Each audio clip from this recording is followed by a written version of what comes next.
இந்த வீடியோவில் நம்ம என்ன பார்க்க போகிறோம்னா, அதாவது பொல்லாத ஆவிகள்ட்ட இருந்து கூட நீங்கள் விடுதலை ஆகிடலாம். ஆனால் போதகர்கள்ட்ட இருந்து நீங்கள் விடுதலை ஆவது வந்து மிக கஷ்டம். அதாவது எல்லாரும் நிறைய பேர் இப்போ வேற்று மதத்துலேருந்து கிறிஸ்துவை ஏற்றுக்கொண்டு கிறிஸ்துவுக்குள்ளே வாரீங்க. நீங்கள் பொல்லாத ஆவிகள்ட்ட இருந்து விடுதலை பெற்றுட்டு வந்துடுறீங்க. ஆனால் வந்து போதகன்ட்ட போய் அடிமையாயிடுறீங்க. அதை குறித்து தான் நம்ம இந்த வீடியோவில் வந்து பார்க்க போகிறோம். அப்படிப்பட்ட போதகர்களுக்கு நீங்கள் யாரெல்லாம் இப்போ இந்த வீடியோவை பார்க்குறீங்களோ, அந்த விசுவாசிகள் நீங்கள் அடிமையாக இருந்தால் தயவு கூர்ந்து அவங்க அடிமைத்தனத்துலேருந்து விடுதலை ஆகி நீங்கள் உங்கள் வீட்டில் உட்காந்து ஜெபம் பண்ணுங்க. பரிசுத்தவான் உங்களை கேட்டு உங்களை ஒரு போதகராக ஆக்கி உங்களை வழி நடத்துவார். உங்கள் ஃபேமிலியை வழி நடத்துவார். அதை பற்றி அந்த வீடியோவில் பார்க்க போகிறோம். வாங்க வீடியோக்குள் போகலாம். உங்களுக்கு தெரிஞ்சிருக்கும் பெந்தேகோஸ்தே சபை, பாப்டிஸ்ட் சபை. இந்த ரெண்டு பேர்களும் வந்து என்ன பண்ணுவாங்கன்னா, ரெண்டு பேரும் மோதிக்கொள்வார்கள். எதுக்கு மோதிக்கொள்கிறார்கள் என்றால், அதாவது பெந்தேகோஸ்தேக்காரர்கள் என்னென்னா ஒரே அடியாக ஆவியில் குதித்து கொண்டே இருப்பார்கள். ஆவி, அந்நிய பாஷை, அது இதுன்னு இப்படி ஒரு அளவுக்கு மிஞ்சி சென்று விடுவார்கள். இவர்கள் பாப்டிஸ்ட் சபை வந்து என்ன பண்ணுவார்கள் என்றால், எல்லாம் அளவுக்கு கீழே போயிடுவார்கள். அவர்கள் ஆவியில் ஓராக குதிப்பார்கள், இவர்கள் ஆவியே இல்லை என்று போயிடுவார்கள். அவர்கள் அந்நிய பாஷையில் ஓரா சக்கல்பலா சலம்பலம்பாங்க.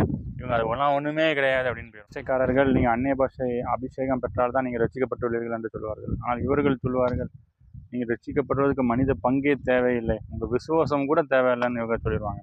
அவர்கள் எல்லாரும் ஒரு இதில் மேலேக்கு செல்வார்கள், இவர்கள் அதுக்கு கீழேயே சென்று விடுவார்கள். ஆனால் வேதம் வந்து சமநிலையாக எழுதப்பட்டுள்ளது. நீங்கள் வேதம் வந்து நமக்கு தெளிவாக போதிக்கிறது, நீங்கள் ரட்சிக்கப்படுவதற்கு உங்களுக்கு விசுவாசம் தேவை. ஆதலால் இந்த ரெண்டு பேரும் என்ன பண்ணுவார்கள் என்றால், ரெண்டு பேரும் அவர்களுக்குள்ளே மோதிக்கொள்வார்கள்.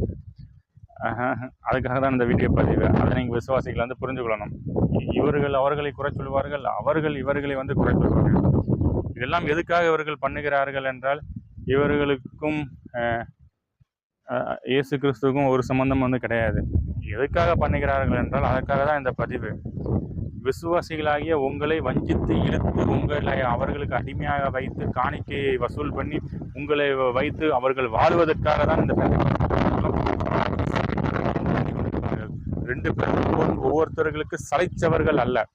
அதற்காக தான் இந்த வீடியோ பதிவு. அதனால் இப்படிப்பட்ட இந்த பெந்தேகோஸ்தே சபைகள், இந்த பாப்டிஸ்ட் சபைகளில் விசுவாசிகள் யாராவது சிக்கி இருந்தால் தயவு கூர்ந்து வெளியே வந்துருக்கு. இந்த ரெண்டு சபை மட்டும் நான் வரல, எல்லா சர்ச்சும் சரி, ஆர்சினாலும் சரி, சிஎஸ்ஐனாலும் சரி, நிறைய டிவிஷன்ஸாக வச்சுருக்காங்கல்ல, இவங்க எல்லாட்டும் சிக்கி இருந்தால் தயவு கூர்ந்து அவங்கள்ட்ட வந்து வெளியே வந்து விடுங்க.